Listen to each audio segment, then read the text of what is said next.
આપ સર્વોને હેતપૂર્વક જય શ્રી સ્વામિનારાયણ। આજની સત્સંગ કથા વાર્તા નિજ મંદિર સાવરકુંડલા। આજની સત્સંગ કથા વાર્તામાં આપને શ્રીમદ વાસુદેવ મહાત્મ્યની કથા સાંભળશું। અધ્યાય 30। કાર્તિક સ્વામી કહે છે કે, હે સાવરની મુને, નારદ મુનિ, વાસુદેવના પૂજનનો વિધિ મનને વશ કરીને કરવામાં આવે તો જ અભિષ્ટ ફળને આપનારો થાય છે। એમ સાંભળીને પ્રસન્ન થયા થકા મુનિઓના પરમ ગુરુ નારાયણને ફરીથી પૂછવા લાગ્યા કે, હે ભગવાન, મહા અભિષ્ટ ફળ જેમનું છે એવો ક્રિયાયોગ આપ ભગવાને રૂઢી રીતે સવિસ્તાર કહ્યો, જે ક્રિયાયોગ ફળ સિદ્ધિને ઈચ્છતા પુરુષોએ એકાગ્ર મનથી કરવા યોગ્ય છે। હે સદ્ગુરો, તેવો ક્રિયાયોગ કરવામાં મનનો નિગ્રહ નિર્વિષય મનવાળા યોગીઓએ પણ દુષ્કર છે। તો વિષય પ્રવણ મનવાળા નરોને દુષ્કર હોય એમાં કહેવું જ શું? મનના નિગ્રહ વિના તો ભગવાનની પૂજા અભિષ્ટ ફળને આપનારી થતી નથી। માટે મનના નિગ્રહનો સુકર ઉપાય પણ મને જિજ્ઞાસુને કહેવાને યોગ્ય છો। ત્યારે કાર્તિક સ્વામી કહે છે કે, હે સાવરને, આ પ્રકારે નારદજીએ પૂછેલા સર્વજ્ઞ મુનિવર નર સખા નારાયણ નારદજી પ્રત્યે બોલ્યા કે, હે મુને, તમો જે મનનો નિગ્રહ દુષ્કર કહો છો તે સત્ય જ કહો છો। મનનું બળ બહુ મોટું છે। વશ કરેલા પણ જે મનમાં વિવેકી જ્ઞાનીઓને શત્રુ માંગ જેમ છે તેમ વિશ્વાસ આવતો નથી, તે વિવેકીઓ તો મનનો વિશ્વાસ કરતા જ નથી। વળી અવિવેકીઓ તો મનનો વિશ્વાસ કરવાથી ભ્રષ્ટ થઈ જાય છે। દેહીઓને મનને તુલ્ય બીજો કોઈ શત્રુ જ નથી, એ જ મહાન શત્રુ છે। મહાશત્રુ ભૂત એવું પણ તે મન, જો ભગવાનના ધ્યાનના અભ્યાસ રૂપ ઉપાયથી કામ ક્રોધાદિક દોષે રહિત થઈ ચંચળતા છોડીને શાંત થઈ જાય છે। આમ ભગવાને ગીતામાં પણ કહ્યું છે, જે હેતુ માટે નહીં દમેલો અશ્વ જેમ છે તેમ આ મન બહુ દુર્ધર એટલે કે ન વશ થાય તેવું છે।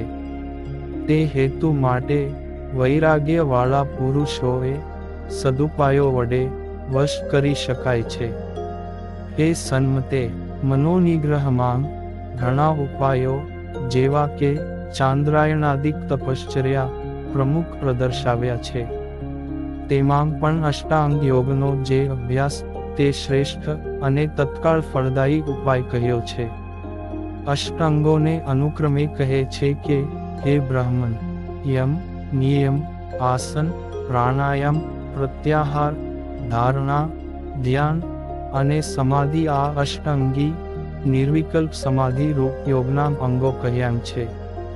તેમાં અહિંસા, બ્રહ્મચર્ય, સત્ય, અસ્તેય, અપરિગ્રહ આ 5 યમો પ્રથમ અંગને કહ્યા છે। આ યમો પ્રયત્ન કરીને પણ પોતા વિશે સંપાદન કરવા યોગ્ય છે। શૌચ, તપ, સંતોષ, સ્વાધ્યાય, વિષ્ણુ પૂજન આ 5 નિયમો દ્વિતીય અંગને માન્યા છે। માટે હે મુને, અંગની ચંચળતાનો ત્યાગ કરીને યોગ સિદ્ધિ માટે યોગી જન જેમાંગ કે જેણે કરીને સુખેથી સ્થિર બેસાય તે આસન કહેવાય। આ આસનો સ્વસ્તિકાદિક 84 પ્રકારના યોગ શાસ્ત્રમાં કહ્યાં છે। તેમાં 30 મુખ્ય માન્યાં છે, તેમાં પણ 14 મુખ્ય માન્યાં છે। એ સર્વેના લક્ષણો યોગ શાસ્ત્ર થકી જાણવા। શીત ઉષ્ણ આદિક દ્વંદ્વ દુઃખનો જય થવો એ આસનનું ફળ કહ્યું છે। આ આસનો યોગના તૃતીય અંગને કહ્યાં છે। સર્વત્ર શરીરમાં વિચરતા પ્રાણોનું ગુરુએ ઉપદેશ કરેલી રીતિને અનુસારે જ એક દેશમાં જે ધારણા એટલે કે સ્થિર કરવું તે પ્રાણાયામ ચોથા અંગ તરીકે કહ્યો છે। પ્રાણવાયુ ચંચળ થતાં ચિત્ત ચંચળ થાય છે, પ્રાણવાયુ સ્થિર થતાં ચિત્ત સ્થિર થાય છે। માટે આ પ્રાણાયામ પૂરક રેચક, કુંભક એવા ભેદથી 3 પ્રકારનો કહ્યો છે. તેનો શુભ દેશ માંગ સદા અભ્યાસ કરે. ઈડા કે પિંગળા નાડી વડે બાહ્ય વાયુનું અંદર પૂરણ કરવું તે પૂરક કહેવાય. તેને અંદર જ રોકી રાખવો તે કુંભક કહેવાય. જે નાડીથી પૂરક કર્યો હોય તે થકી બીજી નાડીથી બહાર કાઢવો તે રેચક કહેવાય. ચક્ષુ આદિક ઇન્દ્રિયોની નિરીક્ષણાદિક વૃત્તિઓને મનથી વિચારથી તે ઇન્દ્રિયોના વિષયો થકી જે આત્મામાં પ્રતિલોમપણે આકર્ષણ કરવું તે 5મા અંગભૂત પ્રત્યાહાર કહ્યો છે. નાભી આદિક હરકોઈ સ્થાનમાં પ્રાણવાયુની સાથે ચિત્તનું વાસુદેવ સ્વરૂપમાં જે ધારણ કરવું તે યોગના ષષ્ઠાંગપણે કહી છે. ભગવાનના ચરણ કમળ આદિક એક અવયવનું જુદું જુદું યોગ શાસ્ત્રોક્ત પ્રકારે જે ચિંતવન તે ધ્યાન યોગના 7મ અંગભૂત કહ્યું છે. ભગવાનના જુદા જુદા એક અવયવના ચિંતવનનો ત્યાગ કરીને પ્રાણને મનનો ભગવાન મૂર્તિમાં જ અત્યંત પ્રેમથી જે નિરોધ એટલે કે અવિચ્છિન્નપણે સમગ્ર મૂર્તિના ચિંતવન પૂર્વક સ્થિર કરવું તે યોગીઓએ અભિવાંછિત યોગના 8મ અંગભૂત સમાધિ કહેલ છે. યોગ સિદ્ધિને પામેલા સદ્ગુરુ થકી જ રૂઢી રીતે અભ્યાસ કરેલા આ 8 અંગોએ કરીને સમાધિની પક્વતાંગરૂપ યોગ નિશ્ચય સિદ્ધ થાય છે. હે નારદ, સર્વોત્તમ શ્રેયને પામવા ઈચ્છતા પુરુષોને અષ્ટાંગ યોગ જેવું બીજું સમીચીન સાધન મનોનિગ્રહ માટે છે જ નહીં. આ જ શ્રેષ્ઠ સાધન છે એમ તમો જાણો. સિદ્ધ થયેલા અષ્ટાંગ યોગનું ફળ કહે છે કે સિદ્ધ યોગી પુરુષને તો કામ કે જે તપસ્વીઓના મહાશત્રુભૂત અને આખાય બ્રહ્માંડને ક્ષોભ કરનારો છે તેના થકી પણ ક્યારેય કિંચિત પણ ભય રહેતો નથી. સાધનાંતર નિષ્ઠને તો તેના થકી ભય રહે છે. સિદ્ધ યોગી પુરુષ અમુક ક્ષણે મારું મૃત્યુ થશે અમે સમીપમાં આવનારા અંતકાળને આગળથી પ્રાણ ઘોષના અશ્રવણાદિક ચિહ્નો વડે જાણીને જ સ્વતંત્રપણે આવા સમાધિએ કરીને જ પોતાના દેહનો ત્યાગ કરી દે છે. આ બાબતને વિસ્તારથી કહે છે કે પેની વડે ગુદાને દબાવીને બંને પાદમાં રહેલા વાયુને ધીમે ધીમે આકર્ષણ કરીને આ વાયુને મૃત્યુ સ્થાન એટલે મૂલાધાર ચક્ર પ્રત્યે પમાડે છે.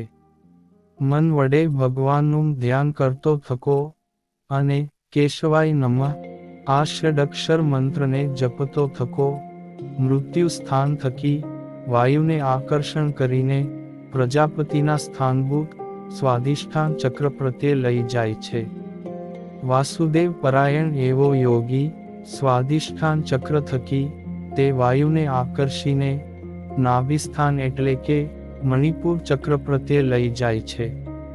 તે પછી તેમાં રહેલા વાયુને આકર્ષણ કરીને હૃદય એટલે કે અનાહત ચક્ર પ્રત્યે લઈ જાય છે. તે પછી તેમાં રહેલા વાયુને આકર્ષીને પૂરથી આરંભીને કંઠ પર્યંત રહેલા વિશુદ્ધિ ચક્ર પ્રત્યે લઈ જાય છે. તે પછી તેમાં રહેલા વાયુને આકર્ષણ કરીને ભ્રુકુટી એટલે કે આજ્ઞા ચક્ર પ્રત્યે લઈ જાય છે. ત્યાર પછી યોગી જન આ 6 સ્થાનો મધ્યે એક સ્થાનમાં પૃથક પૃથક અનુક્રમે પ્રાણ, મન અને ઇન્દ્રિયોના નિરોધનો અને વિસર્જનનો ત્યાં સુધી વારંવાર અભ્યાસ કરે છે તો પોતાના તે પ્રાણાદિકના નિરોધમાં અને વિસર્જનમાં સ્વતંત્રતા પ્રાપ્ત થાય ત્યાં સુધી અભ્યાસ કર્યા કરે છે. નિરોધ એટલે રોકવું અને વિસર્જન એટલે છોડવું એમ જાણવું. મૂલાધારાદિક ચક્રે અધિષ્ઠિત એવા જે સ્થાનમાં પોતાના પ્રાણાદિકના નિરોધમાં અને વિસર્જનમાં સ્વાધીનતા થઈ જાય તે સ્થાનને છોડી દઈને આગળ વર્તતા સ્થાનને એટલે કે નહીં સ્વાધીન થયેલાને પામે છે. આ રીતે જીતી જીતીને આજ્ઞાચક્રે અધિષ્ઠિત એવા છઠ્ઠા સ્થાનને પામેલા યોગીને તે સ્થાનમાં જે પોતાના પ્રાણાદિકના નિરોધ વિસર્ગનો અભ્યાસ તેમાં પ્રયાસ જ નથી. અનંતર આ સિદ્ધ યોગી 7 છિદ્રો જેવા કે 2 નાસિકા, 2 ચક્ષુ, 2 કાન અને 1 મુખ એમ મળીને ઇન્દ્રિયો તથા મન સહિત પ્રાણવાયુને તાળુ સ્થાન પ્રત્યે પમાડીને પછી બ્રહ્મરંધ્રને પામે છે. ત્યાર પછી આ નિષ્પન્ન યોગી વાસુદેવ ભગવાનમાં જ મનને જોડી દઈને તેથી જ માયામય પદાર્થોની વાસનાને ત્યાગ કરીને પોતાના શરીરનો ત્યાગ કરી દે છે. 5 ભૌતિક દેહનો ત્યાગ કર્યા પછી દિવ્ય વિગ્રહને પામેલો તે ભક્ત યોગી ભગવાન શ્રી કૃષ્ણના તમ શબ્દ વાચ્ય માયા થકી પાર વર્તતા બ્રહ્મપુર નામના ધામને પામીને શ્રી કૃષ્ણની સેવા કરતો થકો પરમાનંદને પામે છે. હે બ્રાહ્મણ, આ રીતે તમને યોગ શાસ્ત્રનો સિદ્ધાંત સંક્ષેપમાં મેં કહ્યો. તે આ યોગથી પોતાના મનને જીતીને સર્વદા તે શ્રી કૃષ્ણની આરાધના કરો. આમ શ્રી નારાયણ પ્રભુએ દેવર્ષિ નારદ મુનિ પ્રત્યે અષ્ટાંગ યોગનું વિસ્તૃત વર્ણન કર્યું. ઇતિ શ્રી સ્કંદ પુરાણે વિષ્ણુ ખંડે શ્રી વાસુદેવ મહાત્મ્યે અષ્ટાંગ યોગ નિરૂપણ નામે 30 અધ્યાય સંપૂર્ણ. અને હવે પછીની કથા વાર્તા આપને આગળના ભાગમાં સાંભળશું. અત્યારે આપ સર્વોને ભાવથી જય શ્રી સ્વામિનારાયણ.